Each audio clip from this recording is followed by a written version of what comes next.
en profiter pour remercier Ludovic Douem de m'avoir invité un petit peu. Je me suis un peu raccrochée au wagon pour cette journée. Alors, je suis d'autant plus contente d'être là parce qu'en fait, les réseaux, c'est une vieille histoire.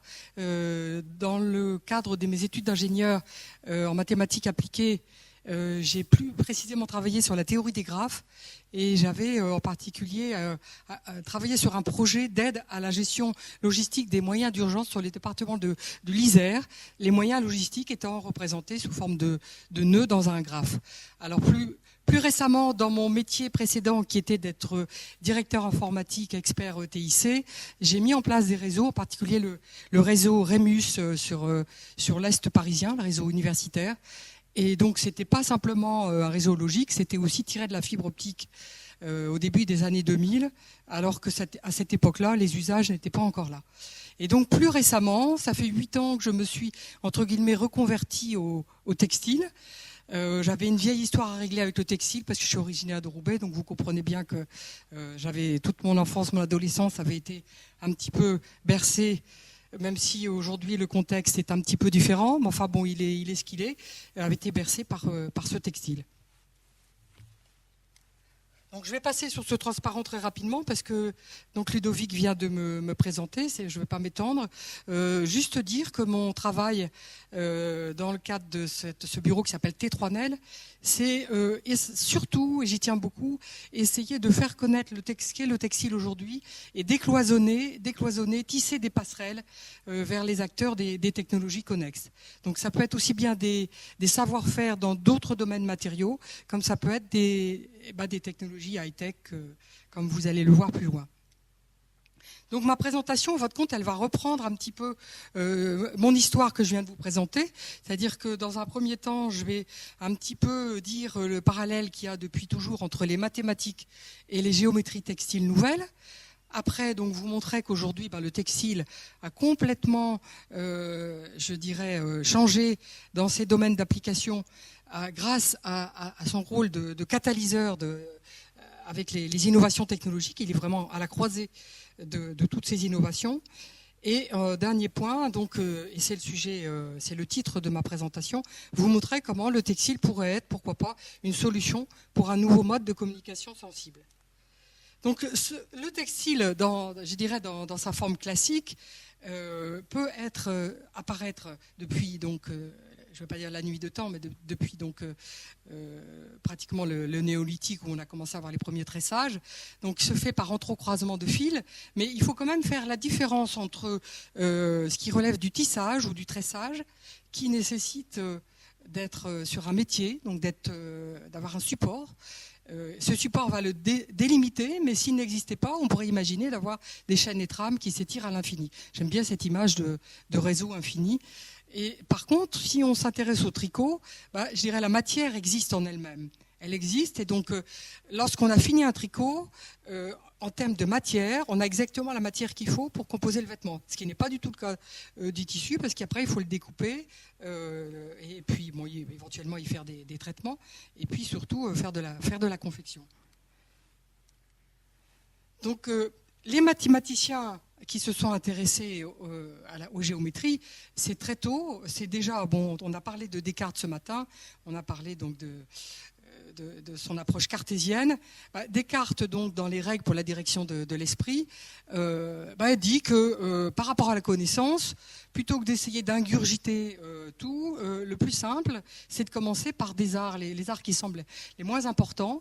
Et donc, il cite les arts dans lesquels l'ordre règne. Cet ordre, cette notion du rythme dont on a déjà parlé ce matin. Donc ça peut être le tisserand, les femmes qui brodent, et il fait le parallèle avec les combinaisons des nombres et tout ce qui a rapport à l'arithmétique. Donc ça, c'est du XVIIe siècle, et plus récemment au XIXe siècle, à la fin du XIXe siècle, on a Édouard Lucas, qui est un mathématicien qui est un petit peu oublié aujourd'hui. Pour l'anecdote, c'est un mathématicien qui a inventé le plus grand nombre premier qui puisse être calculé sans ordinateur. Depuis, on n'a pas fait mieux aujourd'hui. Donc, les Français s'y intéressent peu, mais à l'étranger, il y a pas mal de publications sur ce qu'il a fait.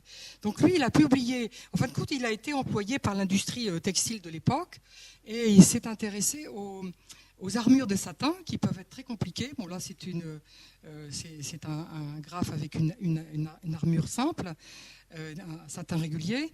Et donc, il a publié en 1867 un livre qui s'appelle donc Application de l'arithmétique à la construction de l'armure des satins réguliers.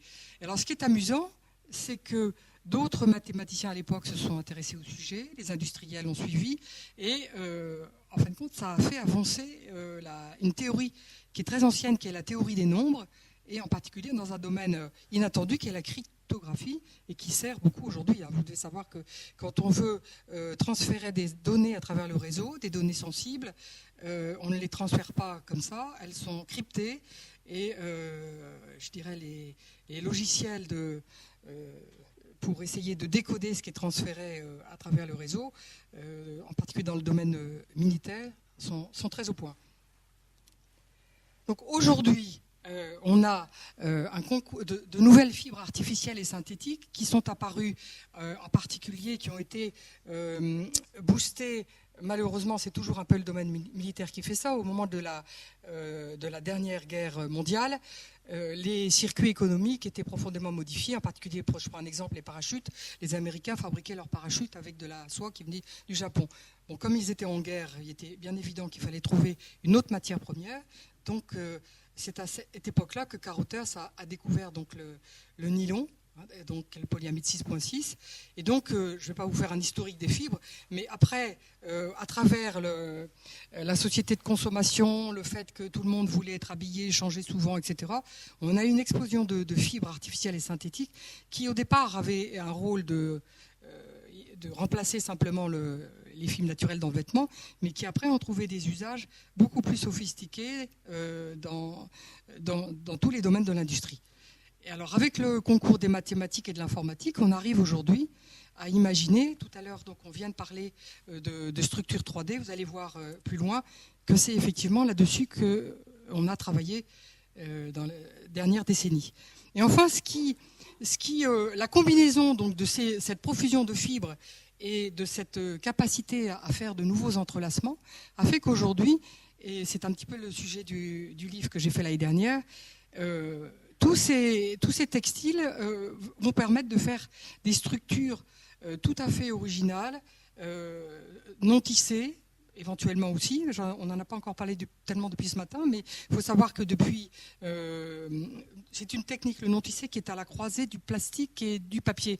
En fait, ce sont des fibres qui sont agrégées entre elles, soit par la voie papetière, qui est une voie hydraulique, soit par une voie chimique.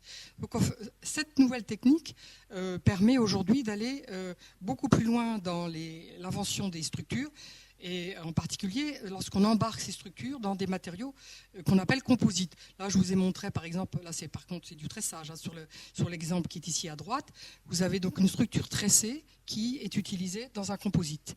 Un composite, c'est en fin de compte, vous avez une structure textile qui est habillée avec une matrice de résine. Et donc, les composites, comme je vais vous le montrer plus loin, jouent un rôle de plus en plus important aujourd'hui parce qu'ils ont l'avantage, comme c'est du textile, d'être beaucoup plus léger que le métal dont on a parlé ce matin, la métallurgie. Et donc, aujourd'hui, grâce au concours des mathématiques, on a fait évoluer les techniques de croisement de fils, on a fait évoluer les machines et on peut faire des structures comme ce tissage orthogonal 3-tex que vous avez en haut à droite, et on peut faire aussi disposer des fils par agrégation, par liage de fils, soit sur la chaîne, soit sur la trame, comme vous avez en bas à gauche. Donc ces nouveaux concepts de croisement de fils, ils ont surtout été développés, et donc ça continue bien sûr encore plus aujourd'hui. Dans les années 60, il y avait une très forte demande de l'industrie aéronautique, de l'industrie aérospatiale, pour justement alléger les structures. Pour exemple, aujourd'hui, la structure d'un Airbus A350, c'est plus de 50% de composite. Il y a de moins en moins de métal dans les avions.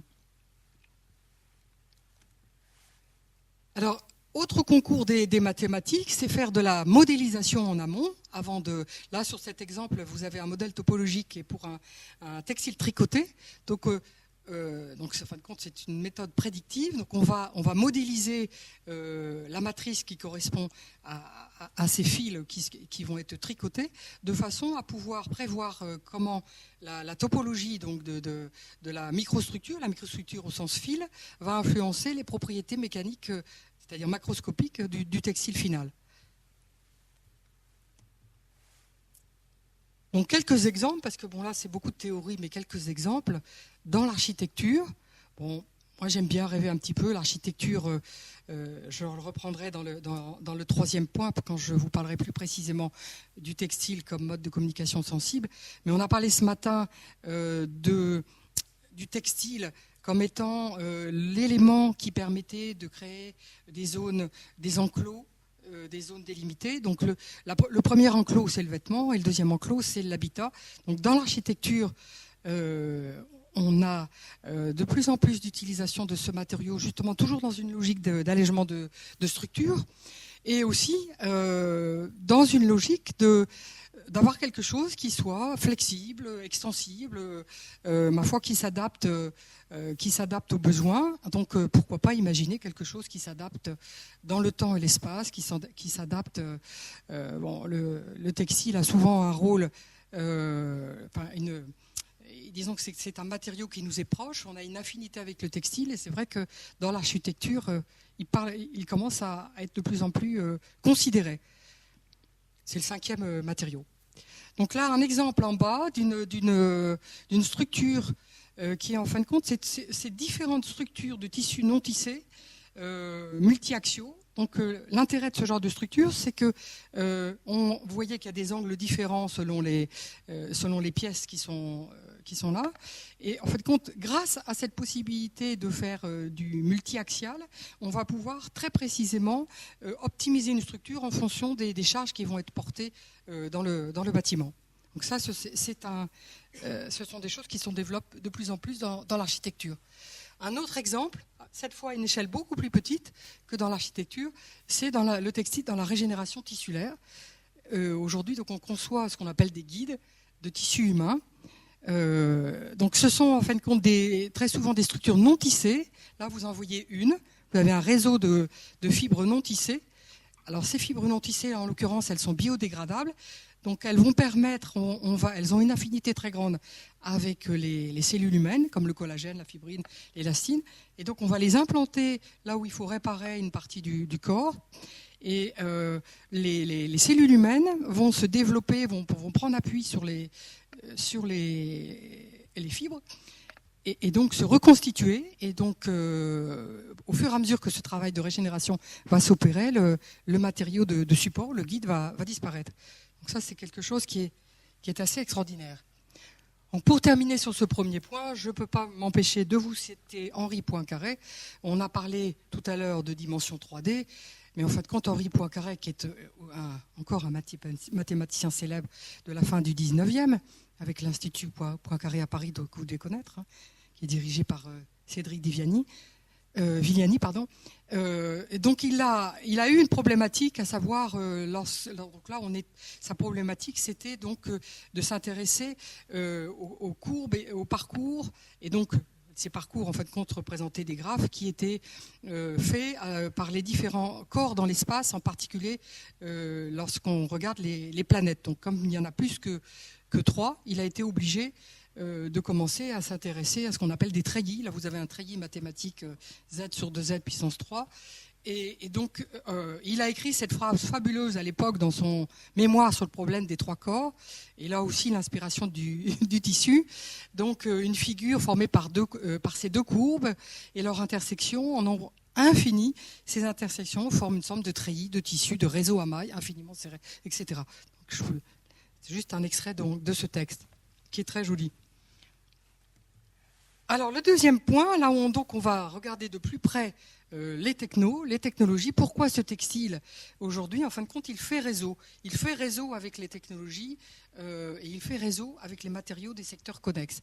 Pourquoi il a cette capacité? Parce qu'en fin de compte, si on regarde ses propriétés remarquables, c'est un matériau qui s'intègre facilement. Donc pourquoi? Qu'est-ce que ça va permettre? Ça va permettre étant donné que les fibres en particulier se fonctionnalisent facilement. Bon, c'est une problématique qui concerne tous les matériaux aujourd'hui, la fonctionnalisation, c'est-à-dire essayer avec un matériau de faire mieux en utilisant toujours aussi peu de matière. On a une problématique à la fois développement durable et une problématique technologique.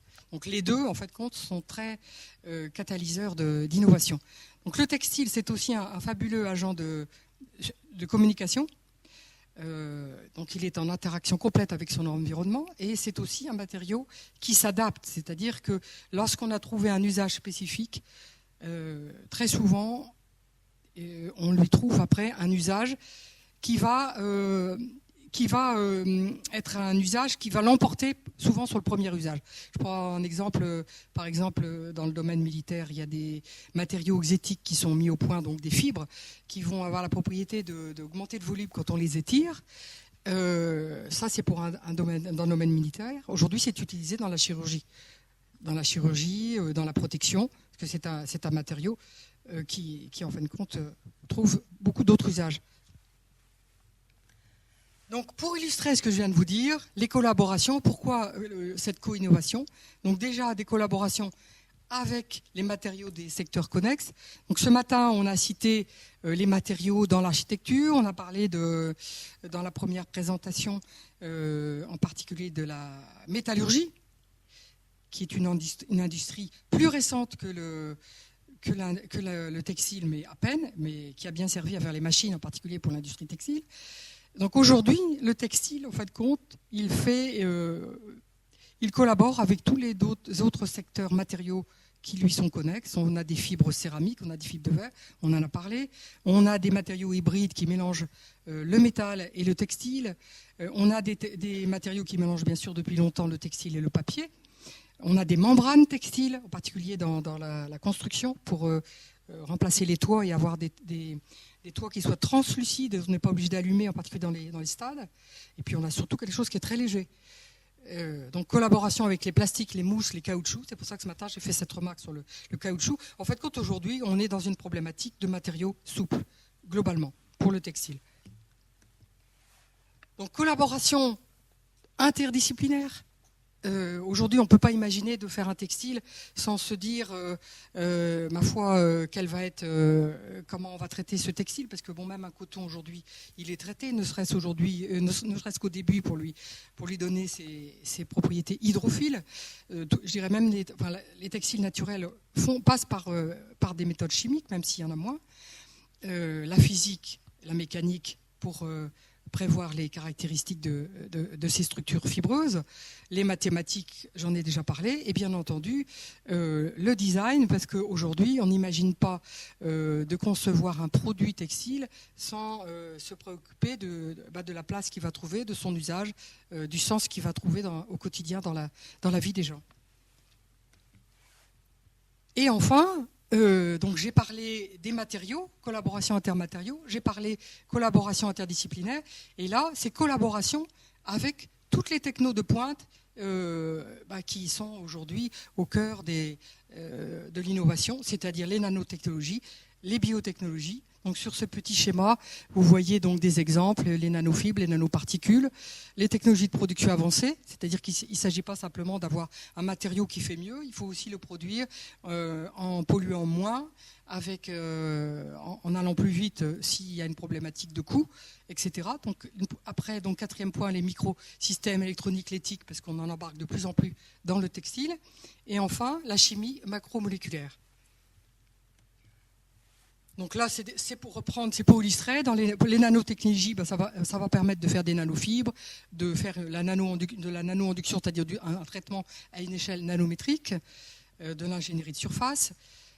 Les biotechnologies, on s'en sert d'abord pour mettre au point de nouvelles fibres, des biofibres, mais on s'en sert aussi dans ce qu'on appelle le biomimétisme, c'est-à-dire que les chimistes, les physiciens s'inspirent de plus en plus de ce qu'il y a dans la nature et essaient parfois de reproduire, comme par exemple ce qu'on appelle l'effet lotus, qui était un traitement qu'on peut donner au textile et qui fait que les gouttes d'humidité vont perler dessus et ne vont pas pénétrer dans la matière. Donc les technologies de production avancées, j'en ai parlé, mais enfin ça peut être le plasma, l'impression 3D que vous connaissez, le greffage, les microsystèmes électroniques, avec les capteurs, les actionneurs qu'on embarque dans le textile intelligent, et la chimie macromoléculaire, c'est-à-dire qu'on essaie encore de faire évoluer les fibres. On fait des fibres bicomposants, tricomposants, on en fait à côté au City, juste à côté de chez vous, et de façon à combiner des propriétés de fibres entre elles et avoir encore quelque chose qui va permettre de nouvelles applications. Donc, des exemples de ce textile qui est obtenu grâce à cette co-innovation technologique. Bon, le textile intelligent. Textile intelligent, bon, ça veut dire tout et n'importe quoi, mais enfin, ce sont des textiles qui font mieux que s'ils étaient, on va dire, la définition, qui font mieux que s'ils étaient à l'état brut, encore que ma définition n'est pas exacte, parce qu'on a des matériaux qui sont naturellement intelligents, comme les matériaux à changement de phase ou à mémoire de forme. Et donc, vous avez aussi des matériaux qui vont être instrumentés, qui vont embarquer de la technologie, et puis des matériaux qui sont auto-réparables, donc des polymères qui vont permettre de réparer des structures. Donc, un exemple ici, c'est ce beau textile de Foster Runner. C'est un textile lumineux. Donc, Foster Runner, c'est une entreprise suisse de broderie qui a su... repartir sur ce marché du textile qu'on pourrait appeler instrumenté, mais ça concerne aussi d'autres savoir-faire très anciens du textile, dont on n'a pas encore beaucoup parlé depuis ce matin, comme la dentelle ou la rubannerie. Alors, un exemple de biomimétisme, je n'ai pas pu m'empêcher, comme on a parlé d'arachné ce matin, de prendre l'exemple de la toile d'araignée, qui a un très joli nom, qui est arentelle aussi, qui n'a pas été retenu par l'Académie. Je le trouve très joli. Une arentelle, c'est une toile d'araignée. Alors là, par exemple, dans le biomimétisme, eh bien, on a observé que les toiles d'araignée avaient une propriété qui était la supercontraction, c'est-à-dire que quand il y a de l'humidité, elles peuvent l'absorber et elles peuvent se contracter jusqu'à 50% de leur volume. Donc ça a permis en particulier de s'inspirer de cette propriété pour les tendons artificiels qui sont mis au point, donc qui sont aussi des textiles et qui doivent avoir la capacité de pouvoir se contracter à l'infini, parce que bon, quand on opère quelqu'un et qu'on met un tendon, on s'attend à ce que ça dure un certain nombre d'années. Et bien sûr, puisqu'on parle de l'araignée et qu'on parle de biomimétisme, il faut quand même parler de toiles d'araignée qui existent en un nombre, je veux dire, en termes de structures qui existent, qui sont très différentes. Je vais pas m'étendre dessus, mais je vous invite à aller voir sur n'importe quel site en ligne. Vous verrez donc qu'il y a donc des toiles qui sont soit géométriques, soit qui ressemblent qui ont une structure de nappe, de dôme, voire de réseau. Alors, toujours pour reprendre l'idée de l'arentelle, ça m'a amusé parce que je ne sais pas si vous connaissez un roman qui s'appelle L'Arentelle, justement, donc la toile d'araignée, comme je viens de le dire. Alors dans ce roman, c'est l'héroïne, en fin de compte, elle compare sa maison à une arentelle, à une toile d'araignée. Et elle dit que sa maison, en fin de compte, elle sert de communication avec toute l'information qui circule dans le village, parce que tout le monde y passe. Et donc, en fin de compte, sa maison, c'est une arentelle. Et je trouve ça très joli, parce qu'en fin de compte, le web aujourd'hui, c'est rien d'autre que cette image-là. Sauf que derrière, on a des serveurs un peu partout dans le monde. Des réseaux en fibre optique qui passent un peu partout, et donc il ne faut pas oublier que derrière ce sont d'énormes structures qui permettent la facilité d'accès à l'information qu'on a aujourd'hui. Et enfin, troisième point, le textile pour un nouveau mode de communication sensible. Donc là, je vais faire un petit retour sur le début du codage de la vue et de l'ouïe, c'est-à-dire la vue et l'ouïe, c'est la possibilité, l'ouïe, de parler, c'est la possibilité, donc cette langue parlée, après ça a été la possibilité de l'écrire, donc de la coder, et puis beaucoup plus récemment, avec l'informatique, ça a été la possibilité de coder aussi bien donc, le son que ce qui est visuel, de façon à pouvoir... au départ, le traiter localement sur un ordinateur et donc depuis pratiquement une vingtaine d'années à travers les réseaux. Bon, moi, ce qui me désole un petit peu avec ça, ce qui m'a toujours désolé quand j'étais directeur informatique, c'est qu'en fin de compte, il n'y a que la vue et l'ouïe. Bon, donc c'est quand même un petit peu insuffisant. On n'est plus du tout dans la contiguïté, on est dans quelque chose, dans une relation distante. Quelqu'un a parlé ce matin de l'image. On est dans une image de quelque chose, mais on n'est pas dans la réalité. Donc là, j'ai juste rappelé quelques exemples de topologie de réseau.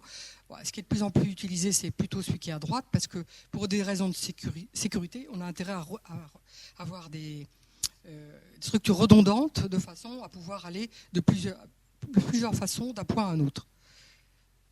Donc c'est le réseau distribué.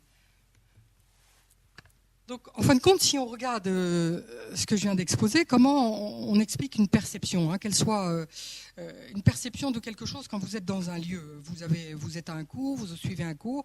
En fin de compte, pour avoir travaillé pas mal sur les notions de e-learning, on s'aperçoit que les étudiants, pour mémoriser, leur mettre uniquement des cours en ligne, c'est pas forcément ce qui permet le mieux de retenir. Il faut quand même un contact. Parce qu'en fait, quand il n'y a pas de ressemblance directe entre le perçu et sa cause, entre l'information et le signal qu'il véhicule, et entre l'immatériel qui est en nous et le matériel à quoi s'exposent nos sens. Donc le textile, ce matériau par excellence, pourquoi pas justement lui imaginer un rôle qui permettrait d'aller plus loin par rapport à ce que fait l'informatique aujourd'hui. Il peut nous accompagner dans nos aléas émotionnels, il peut s'adapter aux impératifs intérieurs, activité, humeur, donc je pense en particulier à tout le textile qui est utilisé dans l'aménagement intérieur, et il peut aussi réagir aux événements extérieurs. Donc j'ai donné des exemples, population, météo, etc. Donc ce textile, aussi bien dans l'habillement que dans l'architecture, il joue déjà un rôle, mais il pourrait probablement aller beaucoup plus loin. Il est formidablement adapté à l'image du lien et du contexte social, et il répond bien à ces délimitations que l'on a du corps et ses espaces. Donc ça, c'est un petit dessin avec ce qu'on a l'habitude d'appeler la zone de première intimité, qui est le vêtement. Une intimité partagée, ça va être l'habitation, et une zone publique appropriée dans laquelle c'est un tout, dans lequel on s'inscrit dans l'immensité de l'inconnu. Aujourd'hui, cette zone publique, à mon avis, c'est carrément le web. Et c'est donc la problématique, c'est un petit peu décalé. Donc, pour illustrer cet exemple, j'aime bien, je citerai volontiers le travail de Lucie Horta, que vous connaissez peut-être, qui travaille beaucoup sur les architectures textiles, en particulier pour les populations nomades. Donc elle a conçu par exemple ce qui s'appelle le connector. C'est une structure textile qui est complètement rhizomatique, qui pousse un peu comme un rhizome, et qui invite les nomades à s'arrêter, à échanger, à prendre le temps d'eux. Et je ne peux pas m'empêcher de comparer ça à l'image de tout à l'heure, qui était la toile d'araignée, la rentelle. Ça relève toujours du même processus. Donc pour reprendre donc le schéma qui était sur le transparent précédent, il y a la zone de l'intimité qui est le vêtement. Le textile, un itinéraire du langage, on en a déjà parlé ce matin. Le textile, sous la forme du vêtement, contribue très largement, je dirais, à présenter la personne, à accompagner son expression. Donc ça, quand vous êtes au téléphone, quand vous êtes avec votre smartphone, c'est quelque chose, même si vous avez la photo sous les yeux ou le film, c'est quelque chose que vous ne percevez pas dans sa dimension, alors quand vous êtes dans la même dimension que vous êtes en présence de la personne. Or, pourtant, je dirais, l'amplification expressive avec le tissu, avec l'étoffe du vêtement qu'on porte, elle a son importance. Et c'est vrai que on a parlé ce matin du textile, du texte. Donc quand les premiers textiles sont arrivés, ça a été les premiers comptages, ça a été les premiers rythmes, tout ça est indissociable. Ce qu'on peut dire, c'est que un textile n'a pas de frontières linguistiques, il n'y a pas besoin de parler la langue de la personne pour comprendre le tissu qui est en face de nous, pour être sensible au motif qui est dessus. Et donc ça n'a jamais arrêté, il n'y a jamais eu de frontières. Donc par essence, c'est quelque chose qui permet la communication. Et enfin, donc deuxième point, l'habitation. Donc là, on est dans la dimension du personnel, mais déjà un petit peu éloigné. je ne peux pas m'empêcher de vous parler de recherches qui sont liées justement au cyberespace et au web, qui a changé quand même la donne. Et donc cette architecture liquide, qui est une architecture qui, en fin de compte, n'est pas une architecture rigide, qui fait séparation pour isoler la personne et faire qu'elle est hyper protégée par rapport à l'extérieur. En fin de compte, c'est quelque chose qui va s'adapter aux besoins d'isolation ou aux besoins, au contraire, de vue sur l'extérieur qu'on peut avoir. C'est un peu dommage quand on est des fois dans certaines habitations de ne pas du tout avoir de prise avec l'extérieur, de ne pas sentir le temps qu'il fait, de ne pas entendre le bruit des oiseaux parce que c'est complètement isolé, etc. Moi, je trouve que ce n'est pas une architecture qui est très humaine. Donc, plutôt une architecture qui est toujours là, quand on en a besoin. Et là, pour répondre à cette espèce d'idéal, enfin cet idéal qu'on pourrait avoir, le tissu a tout à fait la dimension sensuelle et en plus, il a cette dimension de filtre, c'est-à-dire qu'on peut moduler l'isolation intérieure-extérieure. Donc un exemple d'architecture palpable, donc ça c'est un Français qui ça c'est Bubble Tree, donc c'est un concept d'habitat sous forme de bulle. Donc en fait, quand on est quand même isolé de l'extérieur parce qu'il ne fait pas froid à l'intérieur, mais on est complètement dehors. C'est au milieu de la nature. Je crois qu'au départ, il avait fait des structures qui étaient dans les arbres, et puis bon, après, c'est diversifié. Donc là aussi, j'ai cité, je ne sais pas si vous connaissez Victoire Paterno, parce qu'elle a fait un très beau travail de réflexion dans ce domaine, et donc dans lequel elle cherche à réaffirmer les potentialités du corps, à prendre place en un lieu et à percevoir pleinement le monde qui l'entoure. Toujours la communication sensible. Donc pourquoi le textile pourrait être, je dirais, une solution? Parce qu'il est justement perméable, sensuel, évolutif, proche du corps. Et donc pourquoi pas poser un postulat qui serait de dire le textile comme média pour ressentir le monde.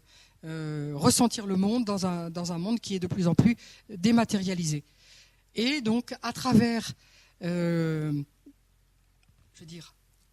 textile et dans le prolongement de ce dont on dispose aujourd'hui comme dispositifs, comme les portables de différents genres, imaginez donc ce qui commence à émerger, ce concept du wearable computer, avec de l'intelligence embarquée dans le textile et la possibilité pourquoi pas, à distance, de pouvoir transmettre une humeur, de pouvoir transmettre, en dehors du monitoring médical qui existe aujourd'hui, pourquoi pas imaginer qu'un jour, on puisse à distance sentir la personne qui est à l'autre bout du monde, la sentir au sens proche, c'est-à-dire quand on appuierait sur l'image qui est en face de soi, sur la représentation, on pourrait la sentir. Je pense qu'un jour, on y arrivera. Donc là, c'est toujours Foster Runner avec donc des textiles. C'est un réseau en fin de compte de capteurs qui sont brodés et donc embarqués dans un textile. Donc si on rêve, pourquoi pas, ces smart textiles, ces textiles intelligents pourraient être vus comme une seconde peau, un textile qu'on porterait sur soi, qui embarquerait donc des technologies et qui permettrait d'amplifier toutes les caractéristiques cognitives de nos sens au sens large. Moi, un sens je veux dire, qui me paraît essentiel aussi dans la mémorisation, c'est l'odorat. C'est l'odorat. Enfin, je veux dire, Proust en avait déjà parlé il y a bien longtemps, mais je veux dire, il suffit qu'on arrive dans un lieu, quand on sent une odeur, il y a plein de choses qui arrivent. Et aujourd'hui, l'informatique ne sait pas faire, à part bien sûr numériser et transmettre des modèles types, mais l'informatique ne sait pas faire. Donc, ces smart textiles, ils sentiront notre présence, contrôleront notre santé, s'adapteront à nos besoins. Donc là, je vous ai mis une petite illustration à la Jules Verne, parce que bon, c'est vrai que c'est le genre de choses qu'il avait complètement imaginé déjà à son époque. Bon, bien sûr, on n'est pas du tout dans le même design de vêtements que ce qui est là.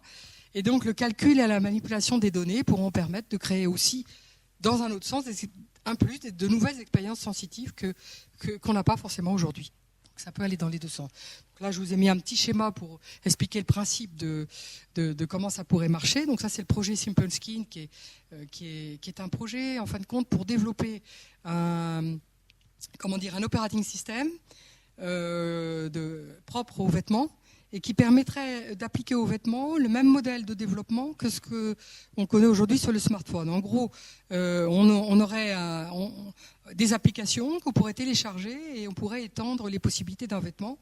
Donc l'intérêt de ce projet, c'est de créer un modèle, comme on l'a fait pour l'informatique, puisque l'informatique et les réseaux, pour y avoir participé pendant des années, si ça fonctionne si bien aujourd'hui, c'est parce que les ordinateurs et les réseaux savent causer entre eux. Mais au début, chacun avait son operating system, chacun avait son protocole réseau, et donc tout ça ne communiquait pas du tout.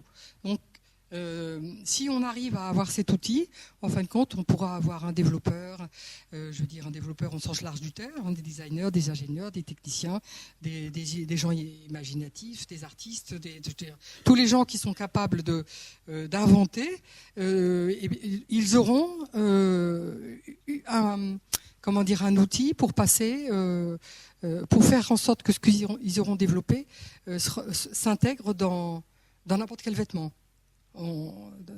Donc on n'aura pas à chaque fois à réinventer la roue à chaque fois que sort un nouveau tissu. Voilà, et pour terminer, juste aussi pour continuer à rêver, pourquoi pas imaginer un jour que ce textile embarque des nano-hybrides intelligents qui intégreraient de l'information, et en fin de compte, on serait nous-mêmes un potentiel d'information de par les vêtements qu'on porte sur nous. Voilà, merci pour votre attention.